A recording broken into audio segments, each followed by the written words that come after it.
Now the next numerical is a flexible cable weighing 10 newtons per meter hangs between two supports 50 meters horizontally apart. The left support is 8 meters below the right support. The cable also supports a point load of 1200 newtons at a point 15 meters horizontally from the left support and 3 meters below this support. Assuming that the weight of the cable is spread uniformly on the horizontal span, find the maximum tension for the cable. See, now in this question, we are given that the weight of the cable is 10 Newton per meters, and this cable is hanging between two supports, 50 meters horizontally apart. So the distance between the two supports, that is your A and B support, is 50 meters. Horizontal distance is 50 meters. The cable, and it is given that the left support is 8 meters below the right support. So the left support, that is your A support, is 8 meters below the right support, that is your B support. Also, the cable supports a point load of 1200 newtons at a point 15 meters horizontally from the left support. So a point load of 1200 newtons is also acting on the cable, and this point is at a distance of 15 meters. Horizontal distance is 15 meters from the left support, that is your A support, and this point is also 3 meters below the level of the left support, and that is your A support.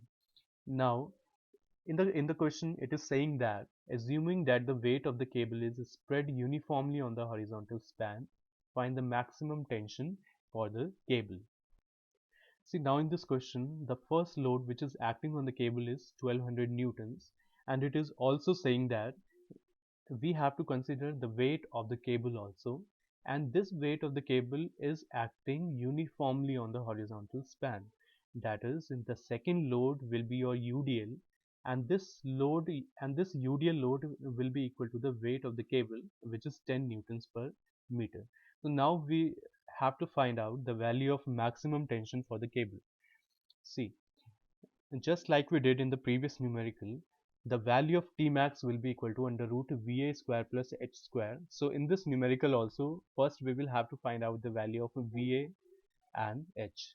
And after putting the values of Va and H, we will ultimately get the values of Tmax, and that is your maximum tension. See, now how we will approach, just observe. First of all, in this whole cable, we will apply summation of all the vertical forces is equal to 0. So total upward force will be equal to total downward force. So if you see this diagram, there are two upward forces, that is your VA and VB.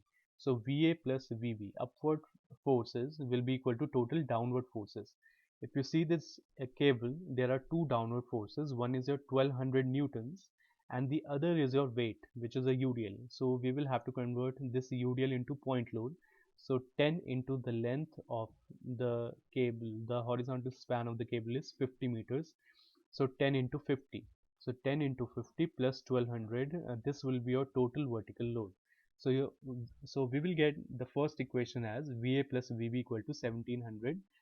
So this will be our first equation. Now we will apply summation of the moment about C point equal to 0. See, just like we did in arches, when we apply summation of a moment about any point on an arch, we used to consider either the left part of the section or the right part of the section. So here also, while analyzing a cable, when we consider a moment, when we consider the moment about any point in the on the cable, we either consider the left portion of the point or we consider the right portion of the point. So in this equation, while applying this equation summation MC equal to 0, we have taken the left part. So if you see the left part of point C, there are three forces. Now, one is your horizontal thrust, one is your vertical reaction at A, and one is your UDL. If you see VA is acting in the upward direction, so this VA will produce a clockwise moment about point C. So for clockwise we are taking as positive, and for anti-clockwise we are taking as negative. So plus the perpendicular distance of VA from C is 15, so plus 15 into VA. Second force is 15, second force is horizontal thrust, capital H. So this capital H will produce an anti-clockwise moment about point C, and the perpendicular distance of the C point from the line of action of H is 3 meters. So minus 3 into h. Now the third force on the left part of the C is your UDL, and this UDL is also acting in the downward direction. So this UDL will produce an anti-clockwise movement about C.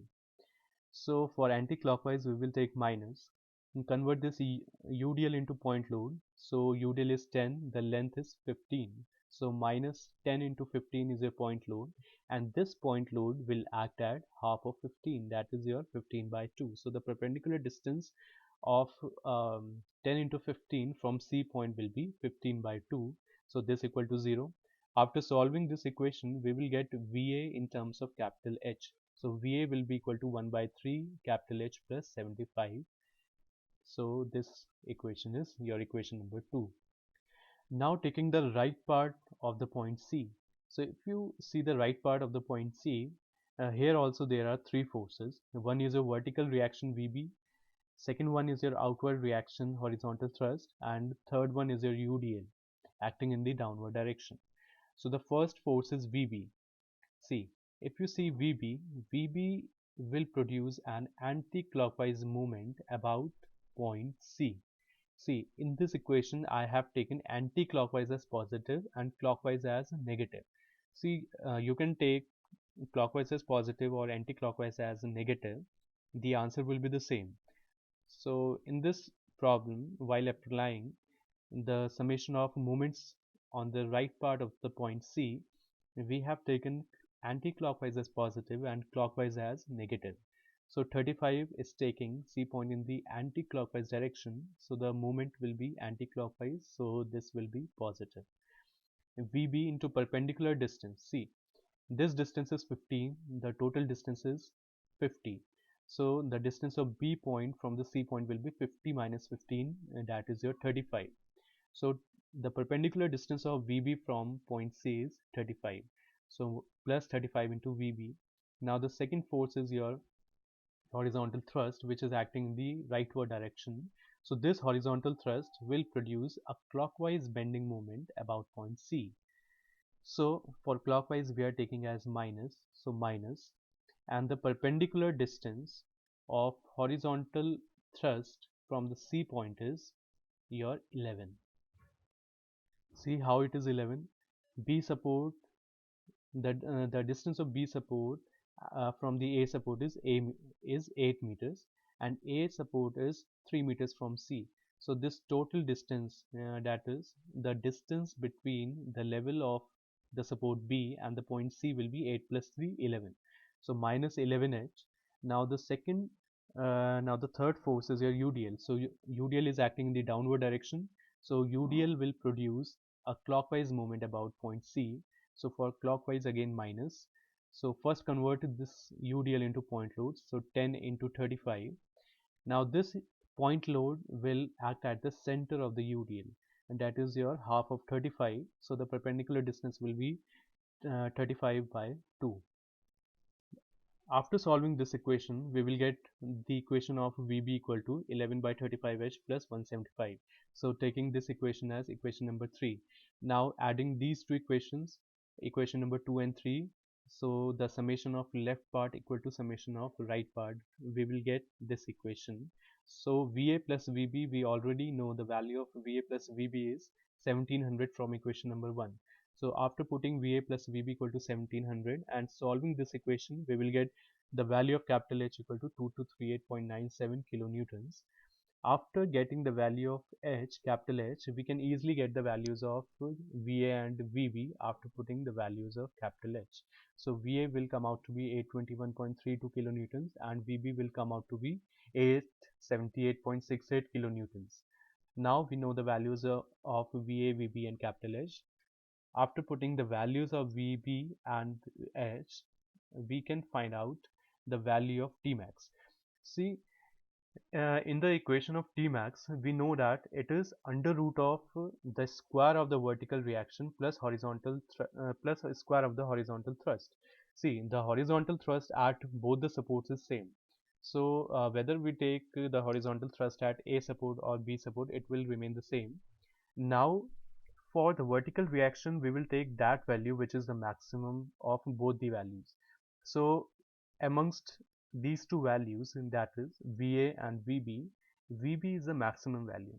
So if I will put VB, that is the maximum value of V, I will get the maximum value of tension.